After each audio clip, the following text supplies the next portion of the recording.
Air raid sirens sounded in Ukraine's capital, Kyiv, as Russian troops pressed on. On Saturday, a spokesperson for Russia's defense ministry said Russian forces had resumed their offensive in all directions in Ukraine.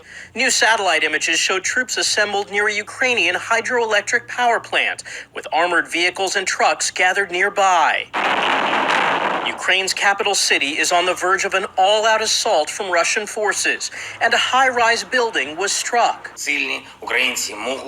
But Ukraine's president is vowing to keep fighting, and Ukraine's ambassador to the U.S. is calling for Russia to be fully isolated. They are doing all these crimes against humanity. There should be severe punishment for that. As the fighting continues, the U.S., the EU, and the U.K. have now pledged to remove some Russian banks from the global banking system known as SWIFT. In the meantime, we're supplying defensive weaponry and economic assistance to Ukraine.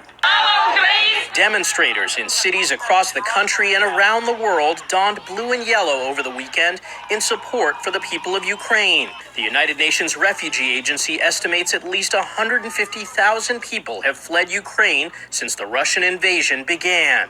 Michael George, CBS News.